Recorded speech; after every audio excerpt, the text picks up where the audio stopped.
So for my presentation, I was given the story of Cameron Hooker, and it begins Thursday, May 19th, 1977, when Colleen Stan leaves Eugene, Oregon for Westwood, California.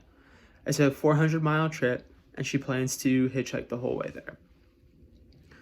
She gets 2 successful rides and ends up in California, but still has some ways to go, and turns down rides from 2 people that stopped from her. One was a car full of men, and one was a couple only going a short distance. She ultimately accepts a ride from a young couple named Cameron and Janice Hooker. The couple seems safe. Janice is holding a baby, and Cameron is young, clean cut. She feels safe with him. So she gets in the car in the back seat, and there's a strange wooden box. After 30 minutes, they stop at a gas station where Colleen Stan is able to get out and use the restroom. And she feels uneasy. The hair on the back of her neck is standing up, and she wants to run, but ultimately doesn't, gets back in the car with them.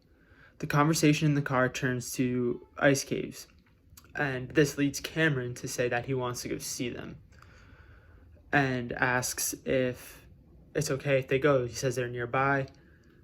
Stan agrees. He turns down a dirt road where he threatens Colleen Stan with a knife and blindfolds her, gags her, and places her head into the wooden box. So she's unable to see, unable to hear, blocks out the external noises, and she's brought back to Hooker's house. She's forced into a bigger box there, a full body box, which is essentially a coffin. And she's kept there naked for the first 7 to 10 days, only allowed out to eat, use the restroom, drink, that type of thing. And it's always under the supervision of Cameron. After the first 7 to 10 days, Hooker regularly practiced bondage for the first 5 months. She's whipped nearly 90 to 100 times. He suspends her from the rafters, shocks her, burns her, and would basically drown her in the bathtub. On January 25th, 1978, Hooker presents Stan with the indenture.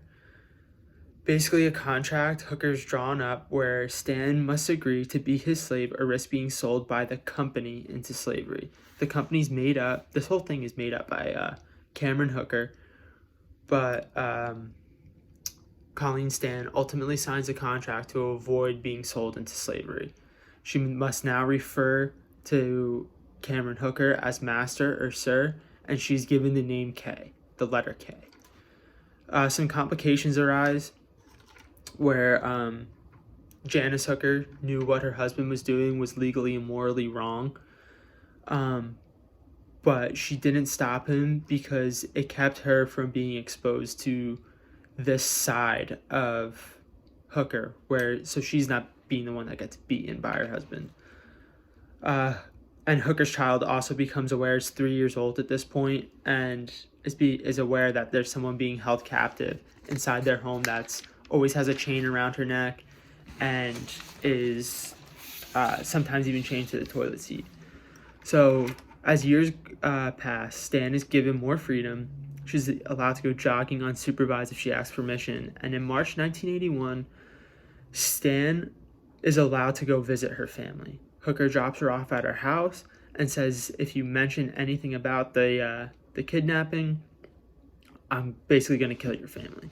So she doesn't mention it. She stays with him for 2 days. She gets picked back up by Hooker, and when she gets home, she's placed back into the box.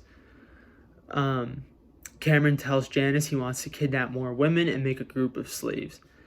Janice did not approve of this, and she started reading the Bible, started going to church, and ultimately confesses to the pastor of the church what's going on, and fails to mention the kidnapping. She leaves that part out and just basically says there's a love triangle. And the pastor tells Janice, you know what, just leave. Leave him, tell Stan to leave him, and get out of that. So Janice comes home, tells Stan there's no such thing as a company, the whole thing has been made up, and you need to leave. So the next day she leaves, and after 7 years, Stan returns home to her family. Doesn't go to the police, has minimal contact with the Hookers. The only reason Hookers are contacting them is to make sure she hasn't gone to law enforcement. Ultimately, in 1984, a family friend of Colleen Stan contacts law enforcement. Hooker gets 8 charges from kidnapping, imprisonment, sexual charges, but is sentenced on only 7 of them. But he gets 100+ years in prison. They brought in all kinds of expert witnesses in the trial, trying to say that Stan didn't make any attempt to escape, that she was okay with the sexual acts, that sort of thing. But ultimately, Stan gets sentenced to prison for over 100 years. This here is Cameron and Janice Hooker, and this is Colleen Stan.